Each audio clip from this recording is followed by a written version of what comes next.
Supreme అన్న విషయం నమ్మకమా, పరమసత్యమా? అసలు సత్యం అనేది మన నమ్మకంతో మారుతుందా? చూద్దాం. మన కాలంలో చాలామంది ఇలా అనుకుంటారు, సుప్రీం అంటే నమ్మకం మాత్రమే, నమ్మితే ఉంటాడు, నమ్మకపోతే లేడు. ఈ వాక్యం బుద్ధిమంతుల్లా కనిపిస్తుంది, కానీ కాస్త డెప్త్గా అబ్జర్వ్ చేసే అజ్ఞానానికి మూలం ఈ వాక్యమే. ఎందుకంటే సత్యం అనేది మన నమ్మకంతో మారేది కాదు. నమ్మకం లేకపోయినా సూర్యుడు ఉదయిస్తాడా? ఎస్. అలాగే ఒక చిల్డ్రన్ అంటాడు, నేను సూర్యుని నమ్మను అంటే సూర్యుడు మాయమవుతాడా? నో. ఎందుకంటే సత్యం నమ్మకంతో మారదు. అలాగే మనకు సుప్రీం కూడా మనం నమ్మినా నమ్మకపోయినా అదే పరమ సత్యం అంటాడు కదా అర్జున. నాపై ఉన్న మరే సత్యం లేదు, సమస్తం నాపైన ఆధారపడి ఉంది. అంటే ఇక్కడ ఏంటి? ఎప్పుడైతే మనం స్పష్టంగా చెప్పారు, ఎందుకు మనకు విశ్వమంతా నడిపించి మూలాధారం నేనే అన్న విషయం మనకు భగవద్గీత 7.7లో క్లియర్ కట్. అలాగే నమ్మకం అని చెప్పేవాళ్ళు కూడా ఎవరు? జనరల్గా సుప్రీం అనేది నీ నమ్మకం మాత్రమే అని చెప్పేవారు పరిమిత జ్ఞానంతో ఉన్న మనుషులు. వారు కేవలం కనబడిన దానిని నిజం అనుకుంటున్నారు, కానీ మన చుట్టూ ఉన్న అజ్ఞాతం సత్యాలు చూడండి. ఫర్ సపోజ్ మన కళ్ళకు ఆక్సిజన్ కనిపిస్తుందా? నో. కానీ అదే లేకపోతే మనం ఏమవుతాం? మనకు ప్రాణం, గురుత్వాకర్షణ, gravity, so these are all things మనకి ఎక్కడి నుంచి వస్తున్నాయి? This is the information. అంటే మనకి ఇక్కడ తెలుసుకోవాల్సింది ఏంటి?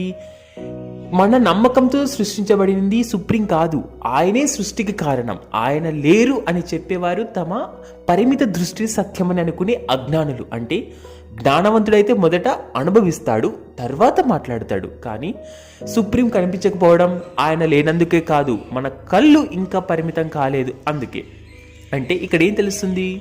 సుప్రీం అనుభవ సత్యం ఏంటి? సుప్రీం అనేది సాధన ప్రయోగంతో తెలుసుకునే సత్యం. ఎలాగా? ఒక డాక్టర్ చెప్తాడు, ఈ మందు తాగితే నొప్పి తగ్గుతుంది, మీరు తాగితే తగ్గుతుంది, తాగక ముందే నేను నమ్మను అంటే అది సైన్స్, అజ్ఞానం.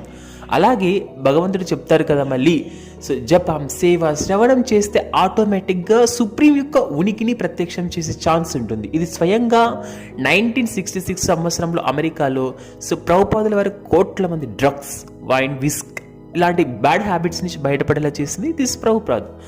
సో దీంట్లో చాలామంది చదువుకున్న సైంటిస్టులు ఉన్నా సరే ఇట్స్ బ్యాడ్ హ్యాబిట్ని బానిసలై వాళ్ళు ఎప్పుడైతే they have continue for chanting, automatically they can remove all sinful activities. అంటే సుప్రీం ఎస్ మానసిక శాస్త్రానికి మించిన శాస్త్రం. అంటే జపం you can to followed, you can produce for theta and alpha brain waves in your brain. Automatically in brain amygdala means we have to get in some hormones like bayam, agram. These are center focal point for amygdala. Automatically they can relax. మనసు ఎప్పుడైతే ప్రశాంతంగా మారుతుందో you should can get an determination as a ధైర్య. అందుకే Hare Krishna is sound like it's mental and సైకలాజికల్గా మనకు ఎప్పుడైతే free kind all desires. So ఆటోమేటిక్గా ఎవరైతే సుప్రీం లేడని చెప్పే వాళ్ళకు సైన్స్ అర్థం కాలేదని మీనింగ్. అంటే గాడ్ డస్ నాట్ ఎగ్జిస్ట్ అనేది సైన్స్ కాదు. సైన్స్ అంటే ఫస్ట్ యూ షుడ్ కెన్ పరిశీలన, యూ కెన్ అబ్జర్వ్. ఎవరు పరిశీలించక ముందే నిర్ణయానికి రావడం అనేది అజ్ఞానం, ఇది సైన్స్ కాదు. అంటే నువ్వు అంటున్నావు సుప్రీం లేడు అని అంటున్నావు, కానీ చెప్పు నువ్వు అన్ని చోట్ల వెతికావా? అన్ని గ్రహాలు, అన్ని విశ్వాలు చూసొచ్చావా? నో. సైన్స్ కూడా ప్రతి వస్తువుకు ఒక మూల కారణం వెతుకుతుంది, కానీ చివరికి అదే అక్కడికే ఆగిపోతుంది. అందుకే మనకు చెప్తారు సమస్తానికి నేనే మూలం అని భగవద్గీత మనకు 10.8 వర్షన్ క్లియర్ కట్. అందుకే మనకు సో ఇట్స్ ఎప్పుడైతే you should can follow these things. మనం ఎప్పుడైతే మన శరీరం జబ్బు వచ్చినప్పుడు మందులు వేసుకుంటే మార్పు వస్తే అది నిజమైన సాక్ష్యం, కానీ బయోమెడికల్ దాన్ని సైన్స్ అంటారు. అలాగే you should can follow it's నామ. ఆటోమేటికలీ ఏమవుతుంది? మన లోపల శాంతి, పరమ సత్యం సాక్ష్యంగా నిలుస్తాయి. దీనినే మనం ఆధ్యాత్మిక సైన్స్ అనుకుంటాం. అంటే మనసు పవిత్రంగా ఉంటే శరీరం ఇష్టానుసారంగా రోగంగా మారదు, మంచి మనస్సు మంచి అలవాట్లు ఇస్తుంది. అందుకే మనకు చెప్తారు జీవితంలో కూడా సుప్రీం మన కళ్ళకు కనిపించకపోయినా సుప్రీం ఈజ్ ఎవ్రీ వన్ హార్ట్లో ఉన్న సాక్షికి ప్రతి క్షణంలో ఉంటారు ఆయన.